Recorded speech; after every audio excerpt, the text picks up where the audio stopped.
Roger Montgomery, and welcome to this week's Video Insight. Well, today I'm diving into a topic that combines nostalgia with cutting-edge technology, and it raises some thought-provoking questions about our future. If you're anything like me, you might have fond memories of watching The Jetsons, a Hanna-Barbera-produced cartoon. There was something incredibly promising and hopeful about seeing George Jetson arriving home in a flying car, greeted by his wife Jane, and sitting down to dinner with their kids Judy and Elroy, and of course being served that dinner by their robot maid Rosie. Fast forward to today, and some of those futuristic dreams are almost a reality. Numerous well-funded companies have already developed quadcopters and VTOL, or vertical takeoff and landing aircraft, to tackle the road congestion that eats up hours of our daily lives. And some of these have already taken the next step. In China, EHang has received approval for fully autonomous passenger-carrying air taxis. Meanwhile, in the US, the FAA has released a plan allowing similar autonomous flying vehicles there. And of course, if you're an Elon Musk fan, you'll have heard his hints that Tesla could be flying soon. On another front, the robot startup Figure, backed by Microsoft, Nvidia and OpenAI, is already demonstrating AI and large language model powered robots that can reason, serve food and even take out the garbage. Just a few months ago in March, Figure showcased a video where their robot, Figure 1, responded to a human's question about what it sees, conversationally explaining the items on the table in front of it. It then chose an apple when asked for something to eat, and then it explained its decision, all while throwing out some rubbish. That demonstrated Figure 1's advanced natural language processing and visual capabilities, as well as highlighting its reasoning abilities. We are witnessing the dawn of another new era, but this brings up a critical question. Will these advancements make us richer or poorer? While Figure 1 might be like a human baby taking its first breath, it could also be the harbinger of a future that impoverishes many, a future for which we're unprepared.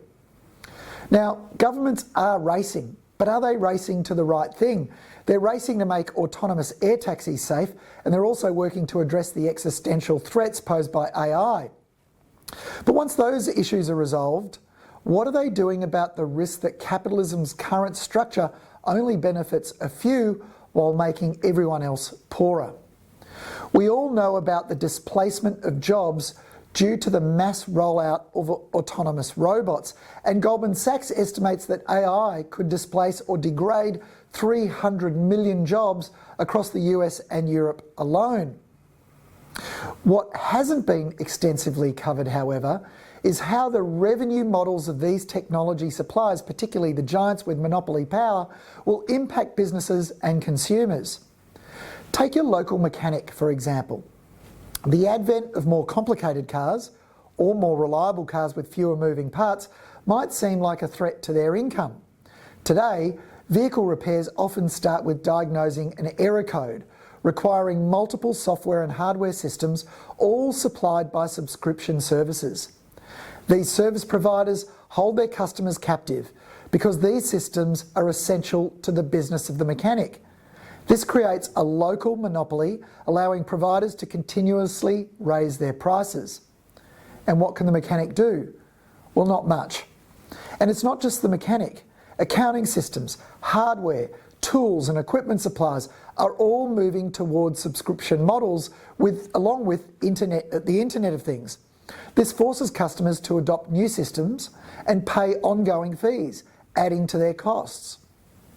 For years, we've celebrated the rise of SaaS, or software as a service. We as investors look at the increasing proportion of a company's earnings that are recurring, and we see it as a good thing. But this increase in value for shareholders might come at an equivalent cost to consumers. And that's something that many have not thought about until now. AI and automation offer a Jetson-like promise of an easier, cleaner and faster future. But they also carry warnings of job losses, consumer entrapment and rising costs. Will these advancements accelerate the transfer of wealth that unregulated capitalism already guarantees? Will they squeeze the few remaining resources out of consumers for the benefit of a few trillionaire shareholders? If that's plausible, a different model than what we have today might be needed. If we allow companies to grow to become monopolising titans before breaking them up, isn't that just a repeating game of whack-a-mole? Instead, governments might need to collectively consider how to reset the entire system.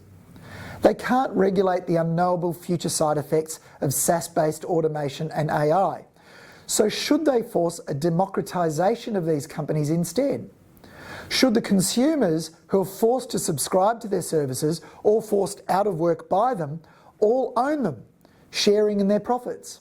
Should companies that cause job losses be required to pay a universal wage if disruption is epochal? If not, why should governments be forced to pick up the pieces? That's just privatising profits and socialising losses, and it's not sustainable, as ever-increasing government deficits are already demonstrating. I believe the disruption caused by the next wave of technology will be significant, and I now wonder whether the legislation and structures that respond might need to be equally disruptive. That's all we've got time for today. Don't forget to like, subscribe, and share your thoughts and comments, and we'll see you next time.